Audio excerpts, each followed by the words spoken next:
इसने क्या खूब कहा है कि अगर भगवान को सच्चे दिल से याद किया जाए तो भगवान साक्षात आते हैं। भले ही ये कलयुग है, किसी रूप में आए, लेकिन आपकी मदद करने जरूर आते हैं। आपके सामने एक छोटी सी प्रेरणादायक कहानी लेकर आया हूँ और बहुत ही अच्छी कहानी है। एक गांव में एक व्यक्ति रहता था जो कि बहुत आलसी था, लेकिन वो भोला भाला भी था। वो दिन भर कोई काम नहीं करता था, बस आनंद से खाता था और रहता था और सोता था। घर वालों की नज़रों में वो काफ़ी खटकने लगा। घर वाले यही सोचते थे कि कुछ काम धंधा करता नहीं, दिन भर खाता है, पड़ा रहता है। तो घर वालों ने एक दिन कहा कि चले जाओ कहीं, घर से निकलो, कोई काम धाम करते नहीं हो, बस पड़े रहते हो। वह सोच में पड़ गया कि बताओ, ऐसा भी दिन देखने को आया कि घर वाले अब कहने लगे कि भैया घर से निकल जाओ। उसने बोला चलो कोई नहीं, मैं घर से निकल जाता हूँ। वह घर से निकलकर यूं ही भटकते हुए एक आश्रम पहुंचा। वहां उसने देखा कि एक गुरुजी उनके शिष्य को कोई काम नहीं करते, बस मंदिर की पूजा करते। उसके मन में सोचा ये बढ़िया है, कोई काम धाम करना नहीं पड़ेगा, बस पूजा तो ही करना है। गुरुजी के पास जाकर पूछा क्या मैं यहाँ रह सकता हूँ? गुरुजी बोले हाँ, क्यों नहीं।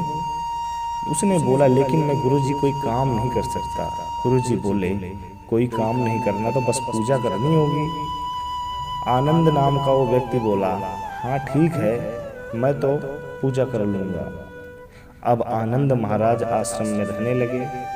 ना कोई काम ना कोई धाम, बस सारा दिन खाते रहते और प्रभु की भक्ति में भजन गाते रहते थे।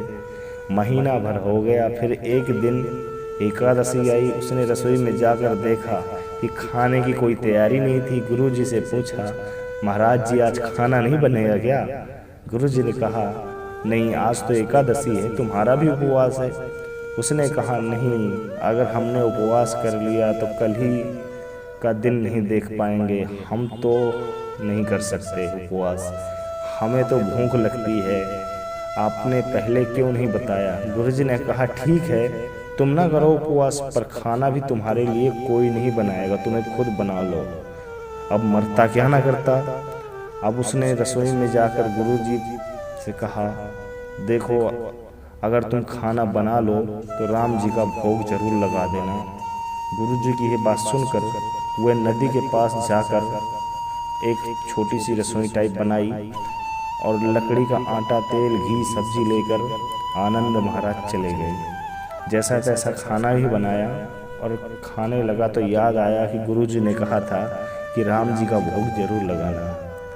वह भजन गाने लगा, आओ मेरे राम जी भोग लगाओ जी, प्रभु राम आइए, श्री राम आइए, मेरे भोजन का भोग लगाइए। कोई ना आया तो बेचैन हो गया कि वहाँ तो कोई आ ही नहीं रहा और मुझे भूख भी इतनी जोर की लग रही है। राम जी नहीं आ रहे थे। भोला मानस नहीं जानता था कि प्रभु साक्षात तो नहीं आएंगे, परंतु गुरु जी की बात मानना जरूरी था। फिर उसने कहा देखो प्रभु राम जी, मैं समझ गया कि आप क्यों नहीं आ रहे हैं। मैंने रूखा सूखा बनाया है और आपको तरमाल खाने की आदत है, इसलिए आप नहीं आ रहे हैं। तो सुनो प्रभु, आज वहाँ भी कुछ नहीं बना है, सब एकादशी है और खाना का भोग यहीं खा लो। श्री राम अपने भक्ति की सरलता पर बड़े मुस्कुराए और माता सीता के साथ प्रकट हो गए। भक्त असमंजस में था कि गुरु जी ने कहा था कि राम जी आएंगे, पर यहाँ तो माता सीता भी आ गई और मैंने तो भोजन बस 2 लोगों का बनाया है। चलो कोई बात नहीं, आज इन्हें ही खिला देते हैं। बोला प्रभु मैं भूखा ही रह गया, लेकिन मुझे आप दोनों को देखकर बहुत अच्छा लग रहा है, लेकिन अगली एकादशी पर ऐसा ना करना, पहले बता देना कि कितने जन आ रहे हो और हाँ थोड़ा जल्दी आना। राम जी ने उसकी बात पर बड़े मुदित हुए और प्रसाद ग्रहण करके चले गए। अगली एकादशी तक ये भोला मानस सब भूल गया। उसे लगा प्रभु ऐसे ही आते होंगे और प्रसाद ग्रहण करके चले जाते हैं। फिर एकादशी आई। गुरुजी ने कहा मैं चला अपना खाना बनाने। गुरुजी थोड़ा ज़्यादा अनाज लगेगा, वहाँ से 2 लोग आते हैं। गुरुजी मुस्कुराए, भूख के मारे बावला हो गया है क्या?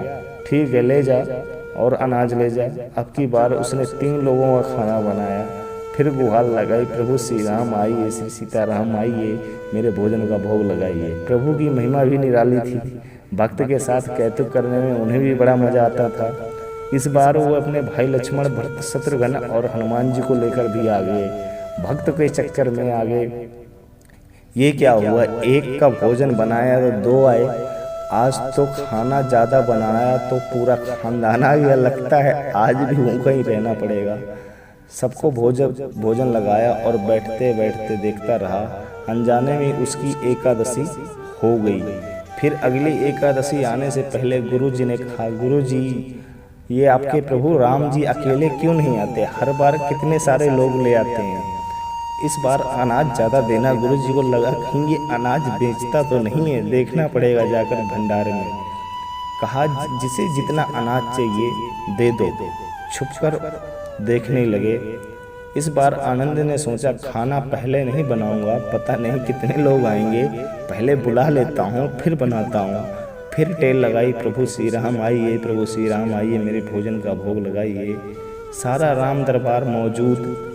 इस बार तो हनुमान जी भी साथ आए, लेकिन क्या प्रसाद तैयार नहीं था।